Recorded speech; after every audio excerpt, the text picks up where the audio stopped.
मैं ओम प्रकाश राजभर ईश्वर की शपथ लेता हूं कि एक साल लंबे इंतजार के बाद आखिरकार योगी मंत्रिमंडल में सुभाषपा नेता ओम प्रकाश राजभर और दारा सिंह चौहान की एंट्री हो ही गई। 5 मार्च मंगलवार को दोनों नेताओं के साथ कुल 4 लोगों ने मंत्री पद की शपथ ली, वो भी तब जब कुछ दिनों में लोकसभा चुनावों की तारीखों का ऐलान होने वाला है। ऐसे में राजभर और दारा सिंह को मंत्री बनाने का सीधा कनेक्शन इस चुनाव से ही जोड़कर देखा जा रहा है। पूर्वांचल में पिछड़ी जाति के वोटों को ध्यान में रखकर बीजेपी ने इन दोनों नेताओं को लोकसभा चुनावों के पहले दोनों नेताओं की बहुप्रतीक्षित मांग को पूरा कर दिया है और पूर्वांचल में एक खास वर्ग के वोट बैंक का साधने का भी बड़ा दांव खेला है। ऐसे में सवाल सबसे बड़ा ये उठता है, क्या ओपी राजभर और दारा सिंह चौहान बीजेपी को फायदा पहुंचा पाएंगे? क्या पूर्वांचल की जिन सीटों को बीजेपी 2019 के लोकसभा चुनावों में जीतने से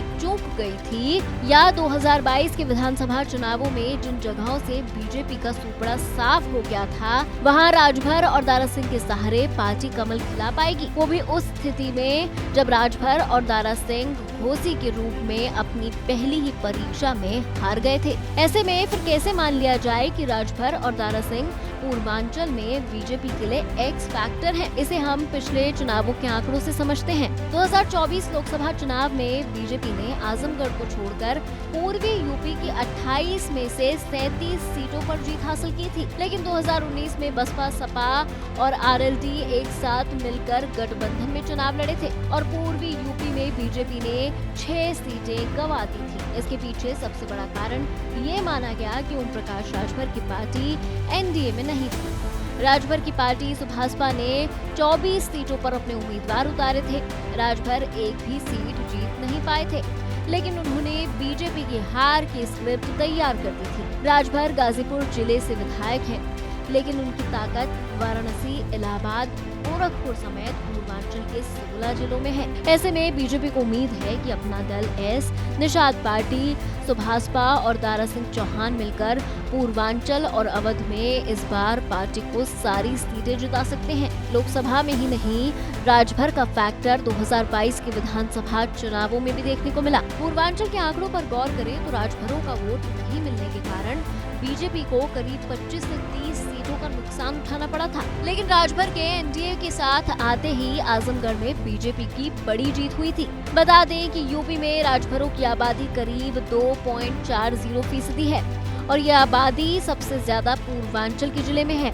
ऐसे में बीजेपी को काफी फायदा हो सकता है। राजभरों के साथ बीजेपी पूर्वांचल में अहम वोटों में से एक नौनिया वोट पर फिर फोकस कर रही है और इसके लिए दारा सिंह चौहान पर दांव खेला है। बता दें कि एनडीए में निषादों के नेता संजय निषाद और अपना दल एस पहले से ही साथ थे। इसके साथ ही ओम प्रकाश राजभर की एनडीए में वापसी तो करा ली गई, फिर भी समीकरण भी बीजेपी के पक्ष में अभी नहीं बन रहे थे। इसलिए नौनिया मतदाताओं के बीच अच्छी पकड़ रखने वाले दारा सिंह चौहान को भी पार्टी में लाया गया, जो बलिया, सलेमपुर, घोसी, गाजीपुर जैसी पूर्वांचल की सीटों पर नौनिया वोट को बीजेपी की ओर करने में कारगर होंगे। अपना दल एस, निषाद पार्टी तो पहले से ही बीजेपी के साथ है और अब सुभाषपा भी हाथ से हाथ मिलाकर 2024 की चुनावी जंग में है। राजभर और दारा सिंह चौहान की पूर्वांचल की पिछड़ी जाति पर अच्छी पकड़ है और बीजेपी भी इन दोनों चेहरों के सहारे इन्हीं पिछड़ी जातियों को साधने की तैयारी में है।